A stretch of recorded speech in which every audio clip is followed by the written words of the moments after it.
पहले टॉपिक में क्या पढ़ा था कि दो सदिशों का गुणन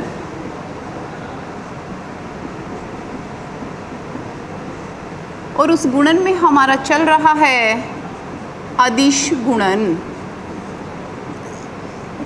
और मैंने बताया है आपको कि इसको अगर दो सदिश हमारे a और b हैं तो a डॉट b से प्रदर्शित करेंगे। और इसका वैल्यू हमने पढ़ा है अभी पहली वीडियो में, इसका परिमाण और इसका परिमाण। और मैं कह रही थी आपको कि ये बीच का कोण है थीटा और ये a है, ये आपका b है। और इसके ऊपर हम वेक्टर का निशान लगाएंगे जरूर। अब यहाँ सब बात हो चुकी थी कि दो यदि लंबवत सदिश हैं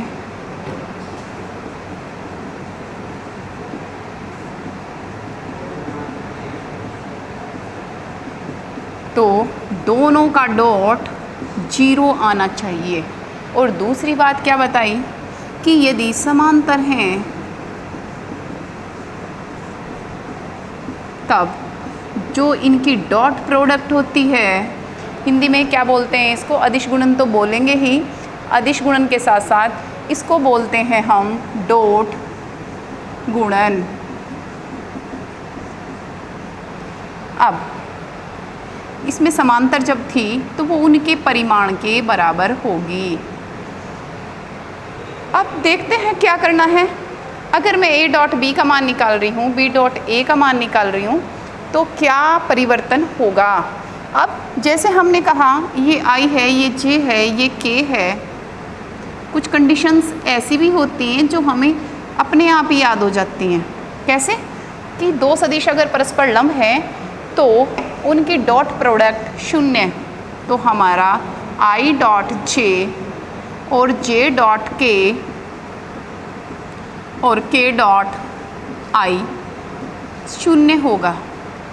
अब एक और बात है, अगर वो समांतर हैं, i डॉट i है, i dot i, j dot j और k डॉट k, तो i क्या है, इकाई सदिश। इसका मतलब है जो i और j और k थे वो इकाई सदिश थे। इसका परिमाण 1 और इसका परिमाण 1, ऐसे ही इसका भी परिमाण 1 और इसका भी परिमाण 1, तो इनका वैल्यू कितना हो जाएगा, 1 हो जाएगा। तो ये क्या हुए, इनके अकॉर्डिंग, इस फॉर्मूले के अकॉर्डिंग इनके जो हमारे यूज़ करने वाली बातें हैं वो याद कर लें या समझ लें। दूसरी बात, अगर मैं इस पर एग्जाम्पल दे देती हूँ कि a इज इक्वल टू कोई सदिश है हमारा और b vector i minus j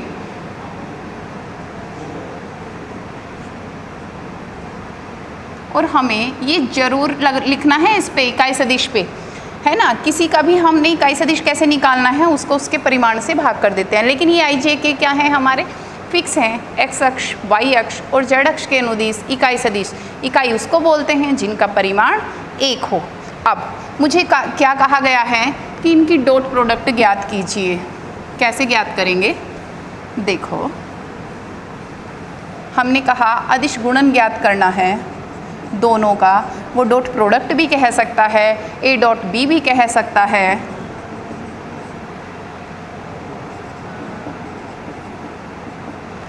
to I minus 3j plus 4k। एक बार आप क्रॉस सीख लेंगे, एक बार आप डॉट सीख लेंगे। डॉट ये हो जाएगा हमारा i plus j minus k। कैसे मल्टीप्लाई होनी है, एक बार मैं डिटेल लिख रही हूँ, फिर हम शॉर्टकट लिख सकते हैं। अगर हमें कुछ भी नहीं पता है तो इसकी और इसकी डॉट होनी है 2i डॉट i, फिर इसकी इसके साथ होनी है 2i j, फिर इसको इसके साथ करना है, फिर इसकी मल्टीप्लाई करनी है। और जब हम इसका शॉर्टकट सीखेंगे तो हमें समझ आ जाएगा, हम लोग फिजिक्स में भी पढ़ते हैं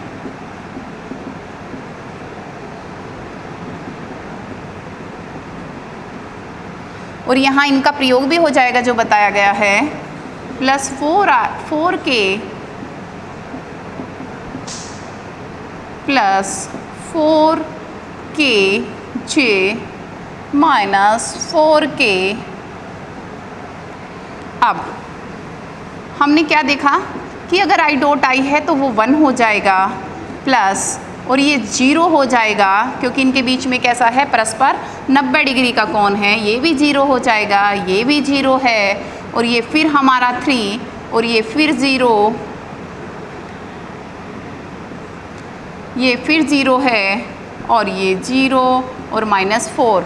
अब देखते हैं क्या क्या बचा हमारा, सिर्फ ये और हमारा ये और सिर्फ ये, बाकी सब हमारा 0 हो गया। तो अगर मैं इसको हटा दूं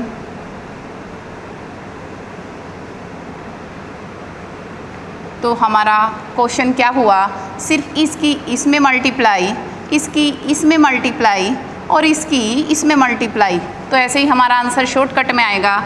तो अब हम क्या करेंगे, सीधा सीधा i वालों की i में मल्टीप्लाई, j वालों की j वालों में मल्टीप्लाई और k वालों की k वालों में मल्टीप्लाई, और हमारा हो जाएगा 2 - 3 - 4 और ये वैल्यू आ जाएगी, ये था हमारा a डॉट b। तो हम पूरा नहीं लिखेंगे मल्टीप्लाई करके, ये शॉर्टकट जो हम अपने फिजिक्स में करते आए हैं। अब अगर हमारे से पूछ ले कोई कि दो वेक्टर दे दिए और पूछ रहा है कि इनके बीच का कोण ज्ञात कीजिए, तो सीधा सीधा हम कोण ज्ञात कर सकते हैं, cos थीटा।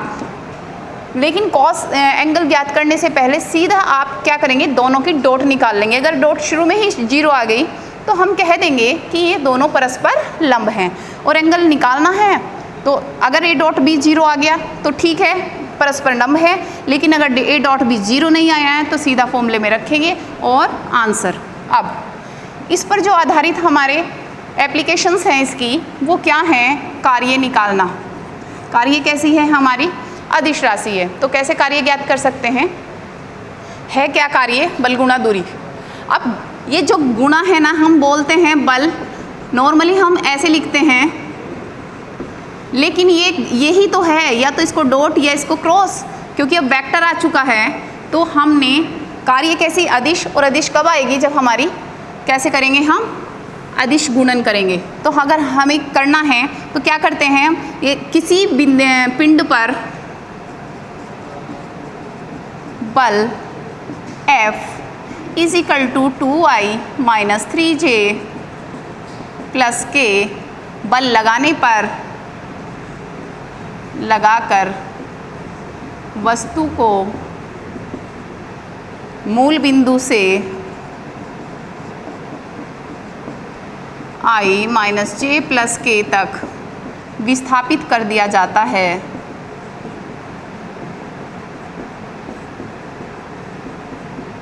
किया गया कार्य बताओ।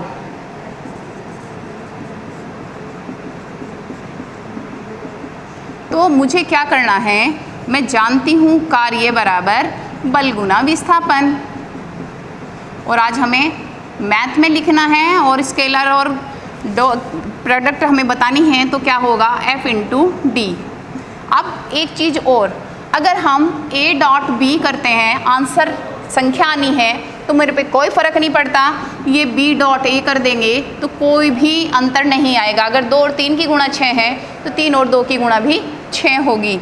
तो ये F × d चाहिए। अब विस्थापन कैसे होगा, इस बिंदु से यहाँ बिंदु तक विस्थापित हो गया है, और इसको मैं ऐसे भी लिख सकती हूँ, तो हम दोनों तरह से लिख सकते हैं। लेकिन अगर मुझे किसी भी बिंदु की दो बिंदु को मिलाने वाला सदिश चाहिए, तो कैसे करेंगे हम, ये a है और ये b दिया हुआ है, a और b का pv दिए हुए हैं, pv निकाल सकते हैं जब बिंदु दिए हुए हैं। तो मिलाने वाला सदिश a b क्या होगा, b का pv माइनस a का pv। तो यही काम करने वाले हैं। ये हमारा O है और ये हमारा कोई भी पॉइंट A लिख लेंगे, और इनके बीच का जो विस्थापन होगा वो हमारा D हो जाएगा। तो पहले मैं विस्थापन लिखूंगी, विस्थापन D। ये क्या होगा हमारा, आई माइनस जे प्लस के माइनस मूल बिंदु किसको बोलते हैं, सीधा सीधा मैं ओ पी भी लिख सकती थी, और नहीं तो 0i plus 0j plus 0k, और ये सीधा रहेगा यही। तो अब हम क्या करेंगे, बल वो निकालेंगे, कार्य किया कार्य F इंटू डी, और F हमारा, मैंने कहा D पहले लिख लें या F पहले लिख लें, कोई फ़र्क नहीं पड़ता, ये हो जाएगा 2i माइनस 3j प्लस के डॉट कैप सब पे लगानी है i माइनस जे प्लस के, और वही जो भी शॉर्टकट बताया था, i वालों की i वाले में मल्टीप्लाई, j वाले की j वाले में मल्टीप्लाई, इतना जूल। जूल तो नहीं लिखेंगे, बस इकाई लिख देंगे, क्योंकि मैंने किसी का भी आपको मात्रक नहीं दिया था। तो ये है हमारा कार्य करने का मेथड। तो हमारा जो कार्य है वो हमारा अदिश गुणन के अकॉर्डिंग आता है। अब आ जाएं सदिश गुणन। सदिश गुणन, अब ये सदिश गुणन में है क्या, जिसकी गुणा करने पर सदिश आए। ए क्रॉस बी से दिखाएंगे। अब है क्या, इसका वैल्यू कैसे निकालेंगे, बिल्कुल वही, आज साइन थीटा आ जाएगा, और एक बोलते हैं ये इकाई सदिश, इसकी और इसकी लंब दिशा में इकाई सदिश। जब हम इसका फॉर्मूला निकालेंगे साइन थीटा, ये क्या होगा, लंब इकाई सदिश होगा। अगर एक्स वाई हैं तो उसकी लंब दिशा में के हो जाएगा, एक्स और वाई है तो जेड हो जाएगा, और वाई और जेड है तो एक्स हो जाएगा, और उनकी लंब दिशा में इकाई सदिश सदैव 1 होता है। तो इसकी वैल्यू सिर्फ हम क्या है, हमें फॉर्मूला लिखते हुए पता होना चाहिए। अब यहाँ साइन थीटा का वैल्यू ए क्रॉस बी अपॉन, ये है हमारा साइन थीटा का फॉर्मूला। अब फिर वही जैसे हमने वहाँ देखा था, आज यहाँ देखेंगे। जब बीच का कोण, जब दोनों समांतर हैं, यहाँ आ जाएं, ए क्रॉस बी बराबर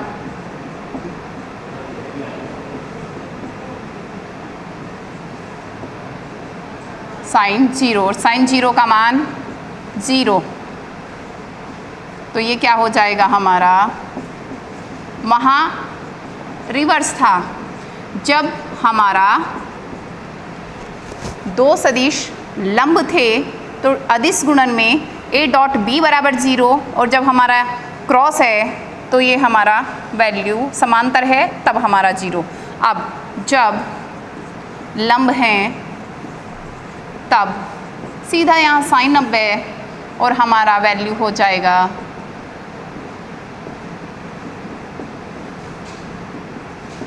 1। तो हमारे से कंडीशन पूछ ली जाती है, दो वेक्टर दे दिए जाएंगे, दो सदिश दे दिए जाएंगे, और कहेगा कि समांतर है तब कंडीशन बताइए, और लंब है तब कंडीशन बताइए कि हमारा क्या प्रतिबंध होगा। अब इसी पर आधारित जो हम हर बार करते हैं कि इन वेक्टर की क्या कंडीशन होगी, जो हमारे इकाई सदिश दिए हुए हैं, एक्स अक्ष के अकॉर्डिंग i, j और k।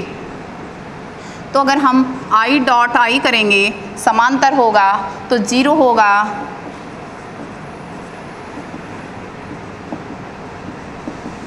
और अगर हम क्रॉस की बात चल रही है, अगर हम i क्रॉस j, देखो क्या कहा था उसने, फॉर्मूले में एक चीज़ लिखी हुई थी जो मैंने कहा था कि इनके अकॉर्डिंग इकाई सदिश जिसका मान 1 होगा, ये क्या है हमारा लंब इकाई सदिश, a और b पर लंब इकाई सदिश। तो ये जो दो चीज़ हैं हमारी i क्रॉस j, तो जब इनका आंसर आएगा तो परिमाण कितना होता है इसका 1, और इसका भी हमारा 1, और साइन 90, ये बीच में 90 डिग्री का कोण है, 1 हो जाएगा, और ये होगा इन पर लंब सदिश k। तो यहाँ से i cross j cross k बराबर i, और k क्रॉस i बराबर j। एक चीज़ और ध्यान रखने की बात है कि ये कैसे होते हैं, चक्रीय क्रम में होते हैं, i के बाद j के बाद k। अगर जरा सा भी क्रम चेंज हुआ तो वो रिवर्स हो जाएंगे। जैसे जे क्रॉस आई बराबर माइनस के और हमारा के क्रॉस जे बराबर माइनस आई और हमारा आई क्रॉस के ये हो जाएगा माइनस जे।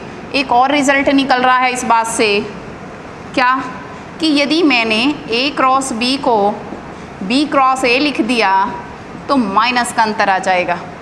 अगर मैंने बी क्रॉस ए लिख दिया है तो माइनस का अंतर आ जाएगा। ये क्या है हमारा डायरेक्शन। अगर हम जब ए डॉट बी में कर रहे थे तो वहाँ हमारा कोई भी फ़र्क नहीं पड़ रहा था, तो हमें यहाँ क्या करना है, अगर क्रॉस में करेंगे तो ये क्या हो जाएगा, हमारा माइनस का अंतर हो जाएगा, डायरेक्शन चेंज हो जाएगी। ऐसे ही यदि मैं कहती हूँ कि ए तथा, बहुत आता है क्वेश्चन एक्सरसाइज में, काफ़ी क्वेश्चन हैं, ए तथा बी पर लंब इकाई सदिश। पहले आप लंब सदिश निकाल लेंगे, फिर इकाई सदिश देखते हैं।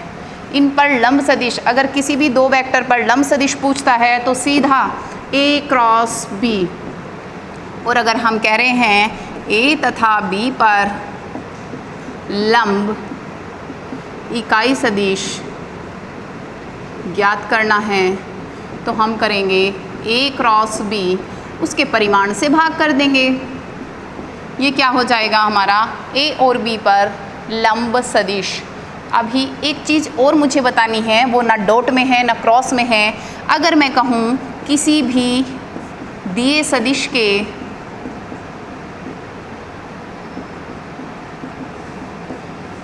समांतर, किसी भी दिए सदिश ए के समांतर इकाई सदिश निकालो,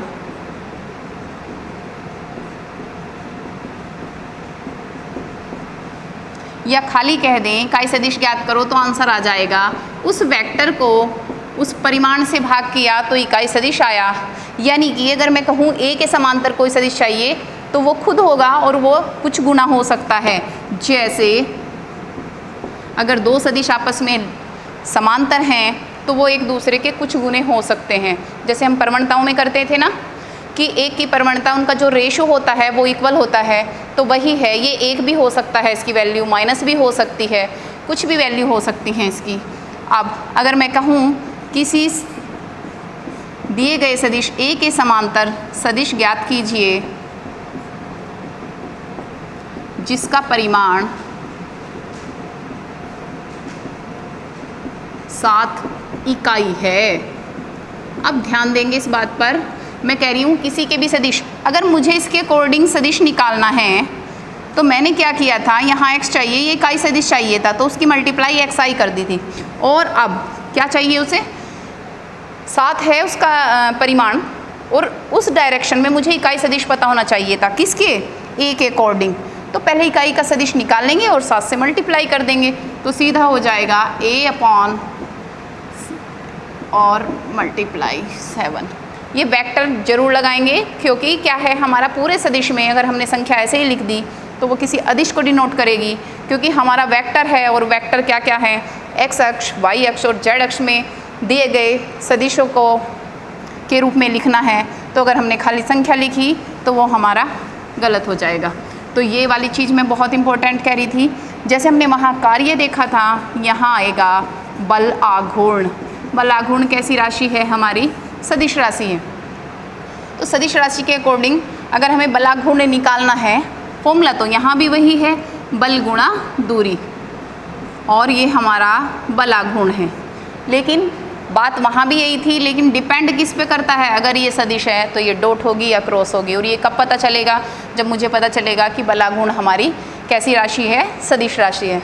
तो हम इसको कैसे डिनोट करेंगे बलाघूर्ण को, ये इससे मुझे कोई लेना देना नहीं, मैं तो हिंदी में लिखूंगी बलाघूर्ण is equal to f into d, या डी एफ क्रॉस डी, या डी क्रॉस एफ, ये डिपेंड करेगा। अब अगर आपने गलती से ये लिख दिया या ये लिख दिया तो दोनों के आंसर अलग होंगे। तो इसे समझाने का तरीका मैं बता रही हूँ। अगर मैंने ये लिखा तो मान लिया मेरा आंसर आया ये, और अगर बाई चांस ये कर दिया मैंने तो आंसर आएगा ये। अब आप तो बिल्कुल कंफर्म होंगे कि हमारा तो आंसर सही है, ये लिख दिया, ये लिख दिया, विपरीत ही तो आ रहा है। लेकिन अगर हमने किसी चीज़ को समझ रहे हैं तो हमें पता होना चाहिए क्या है क्या बल आघूर्ण कैसे निकालते थे, याद होगा आपको, फिजिक्स में भी पढ़ते हो। कोई पिंड है और उस पर हमने बल लगाया है F, ऐसे ही तो करते हैं। चाक समझ लो, चाक ये बल ऐसे घुमाते हैं ऐसे, तो ये हमारा बल F है और ये O के सापेक्ष है और ये A बिंदु है। तो कब घूम पाएगा? जब ये ऐसे चलेगी, ऐसे चलेगी। अगर हमने यूं किया F गुना ये, तो इसका मतलब हम यहाँ से केंद्र की तरफ ले जा रहे हैं, वो बिल्कुल भी नहीं चलेगी। तो F क्रॉस A O नहीं होगा, O A क्रॉस F। तो बल आघूर्ण, ये एक बहुत इंपॉर्टेंट पॉइंट है इसका, O A क्रॉस F। तो हम समझें कि F क्रॉस O A करेंगे तो माइनस का अंतर आएगा, नहीं, क्वेश्चन का आंसर ही ये जी वो हो जाएगा, चलेगा ही नहीं, पिंड घूमेगा नहीं। तो अब इसी पे आधारित कैसा क्वेश्चन है, जैसे यदि बल 2i minus 3j plus k को बिंदु A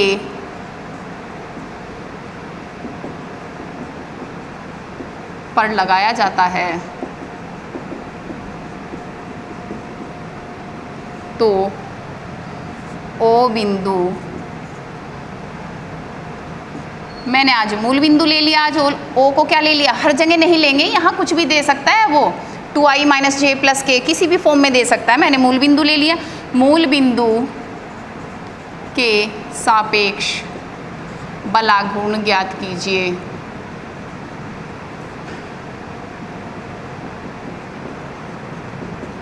तो कैसे करेंगे?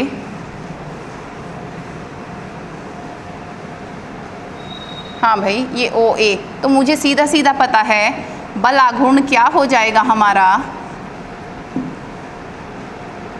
OA cross F। आप समझ ही चुके हैं, OA लिया जाएगा और फिर F लिया जाएगा। अब OA कैसे ज्ञात करें, भी बताया था मैंने, अगर दो बिंदु दिए हैं उनको मिलाने वाला सदिश कैसे ज्ञात करेंगे, OA, A का PV। वैसे तो मैं डायरेक्ट स्थिति सदिश बताया था मैंने, अगर वो मूल बिंदु है तो हम सीधा सीधा यही लिख सकते हैं। लेकिन अगर बाई चांस O की जगह, मूल बिंदु की जगह कुछ और होता, इस फॉर्म में होता, तो हम क्या करते, A का PV माइनस O का PV। तो मैंने ये आसान की वजह से ले लिया, और ये क्या है हमारा बिंदु, I माइनस जे प्लस के,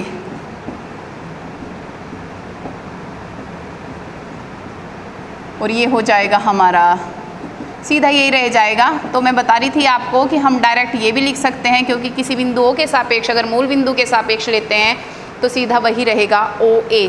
अब ये तो था हमारा OA, अब मुझे चाहिए बल आघूर्ण।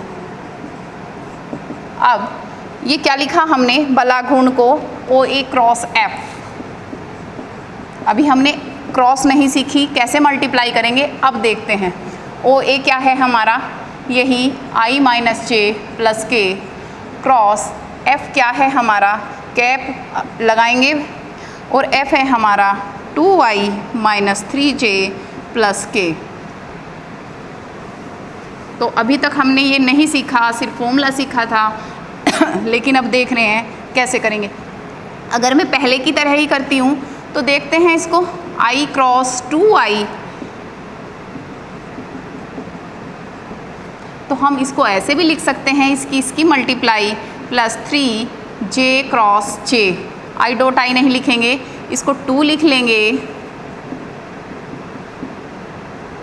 और फिर इसकी मल्टीप्लाई हमने इसमें कर दी और फिर इसके साथ कर दी, तो हमारा माइनस आ गया। जिसको पहले लिखा है ना उसको पहले ही लिखना है, फिर इसके साथ कर दी, फिर इसका नंबर आया। J अगर पहले है तो पहले ही लिखा जाएगा, नहीं तो आंसर गलत। ये हो जाएगा प्लस 3j क्रॉस j, फिर यहाँ आ जाएंगे, ये हो जाएगा हमारा माइनस j क्रॉस k, फिर k का नंबर आया plus 2k cross i minus 3k cross j, और प्लस, अब आप सोच रहे होंगे जैसे वहाँ बताया था शॉर्टकट, यहाँ भी होना चाहिए। अब देखो I क्रॉस I 0 हो जाएगा, J क्रॉस J 0 हो जाएगा, और K क्रॉस K 0 हो जाएगा। और यहाँ ध्यान रखना पड़ेगा आपको, 0 करके पूरा दिखा रही हूँ। जो हमने यूज किया था उसको पता चलेगा कैसे कैसे। आई और जे चक्रीय क्रम है, मैंने बताया था। तो आई जे के बाद तीसरा कौन आएगा? के। आई के क्या होना चाहिए था? के बाद आई होनी चाहिए थी, तो माइनस के जे। यहाँ आ जाओ, जे आई जे होना चाहिए था, तो माइनस के आएगा, तो माइनस माइनस प्लस 2k। यहाँ जाएंगे, ये रहा जे के। जे और के सही लिखा हुआ है, आई लिखेंगे, के और आई सही लिखा हुआ है, प्लस 2j। क्रम देख रहे हैं हम, ये के और जे होना क्या चाहिए था? जे के अपोजिट साइन, और ये हो जाएगा आई वाले आई के साथ जोड़ लेंगे और के वाले के साथ और जे वाले जे के साथ। लेकिन हमें इतना बड़ा क्वेश्चन नहीं करना है, हमने फिजिक्स में भी सीखा है। हम क्या करने वाले हैं इसको, जब हम किसी की वैल्यू निकालते हैं क्रॉस की, तो वो वैल्यू होती है जो हम डिटर्मिनेट्स की वैल्यू निकालते हैं। तो यहाँ देखेंगे ये कितना हो जाएगा, यहाँ तो आई जे के। अब आप सोच रहे होंगे यहाँ जे के को लिखा है क्योंकि जो इसकी गुणा है वो हमारी कैसी आनी है? सदिश आनी है। इसके गुणांक लिख लीजिए, जिसका पहले है उसे पहले लिखना है, 2 - 3 और के। और हम इसको जानते हैं, ये हमने मैथ में सबसे पहले चैप्टर में पढ़ा था, और हमारी ये वैल्यू आ जाएगी। या तो उस मेथड से करेंगे, लेकिन ये शॉर्टकट मेथड होते हैं हमारे, हर जगह हम इसी को प्रयोग करते हैं डिटर्मिनेट से। तो ये हमारा हो गया बलाघूर्ण ज्ञात करने का मेथड। ये जानते ही हो आप जैसे करते हैं, मैंने नहीं लिखा क्योंकि हमारे बात में तीसरा चैप्टर यही था, चौथा। अब इस पर और क्या क्या क्वेश्चन कर सकते हैं? एक चीज़ और, अगर मेरे से कोई पूछे कि बलाघूर्ण हमने ज्ञात किया और वो निकाला हमने OA क्रॉस F, तो क्या हम उसको सदिश की फॉर्म में देंगे? मान लिया ये आया था आंसर, एग्जैक्ट तो नहीं आया था, पर मैं कह रही हूँ ये आया। लेकिन हमारा बलाघूर्ण कभी भी हम ऐसे थोड़ी देते हैं, हम जब तक पढ़ते आए हैं हम क्या कहेंगे? इतना, है ना, बल गुना दूरी से। और तो ऐसे तो नहीं लिखेंगे। तो बलाघूर्ण जब आपका आंसर आ जाएगा उसका हम क्या करेंगे? मोड निकाल देंगे। तो वो क्या जाता है? उसका परिमाण। किसी भी चीज़ का हम परिमाण ज्ञात करते हैं तो क्या करते हैं? उसकी हम, अब परिमाण लिख के बता रही हूँ, बताया था मैंने अभी, आई के गुणांक का वर्ग, जे के गुणांक का वर्ग और के गुणांक का वर्ग। ये क्या हो जाएगा? बलाघूर्ण का आंसर। तो खाली बलाघूर्ण ये ही नहीं है, बलाघूर्ण ये है जब तक ये इसकी परिमाण ना निकल आए। अब इस पर हम बहुत सारे क्वेश्चन कर सकते हैं। जो हमारा क्रॉस वाला है, जैसे वहाँ डॉट प्रोडक्ट कहते थे, यहाँ हम क्या बोलते हैं उसको? Cross product. त्रिभुज का क्षेत्रफल निकाल सकते हैं। 3 बिंदु दिए हैं, 3 बिंदु जानते ही हो आप, x1 y1, x2 y2, x3 y3। अब मुझे त्रिभुज का क्षेत्रफल निकालना है, तो मैं क्या करूँगी? ये A पॉइंट है, ये B पॉइंट है, ये C पॉइंट है। तो हम क्या करेंगे? सीधा सीधा अगर भुजाएं दे देता तो काम चल जाता।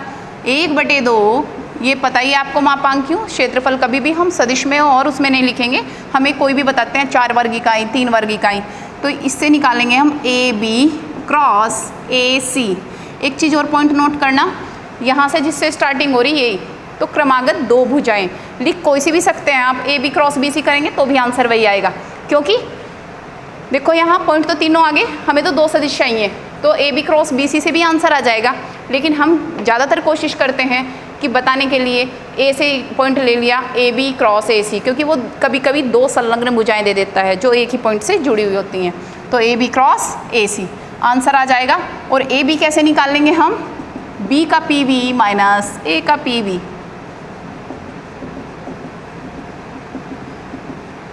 और हम BC कैसे निकालेंगे, या AC कैसे निकालेंगे? C का PV माइनस A का PV। देखो यहाँ वेक्टर नहीं लगाते हम, ये बहुत बड़ी मिस्टेक है अगर हम वेक्टर लगाते हैं। वेक्टर केवल रेखाखंड की फॉर्म में बनता है। ये त्रिभुज का क्षेत्रफल हुआ। अभी देखते हैं, कुछ नहीं लिखा हमने यहाँ, B माइनस A, मतलब इसमें से इसे घटाया। मैं इसको ऐसे भी तो लिख सकती हूँ ना, इसको भी ऐसे ही लिख सकती हूँ। तो त्रिभुज का क्षेत्रफल ऐसे, अगर डायरेक्ट भुजाएं दे रखी हैं तो भी वही चल जाएगा। अब हमारा समांतर चतुर्भुज का क्षेत्रफल जब दो संलग्न भुजाएं दे रखी हों,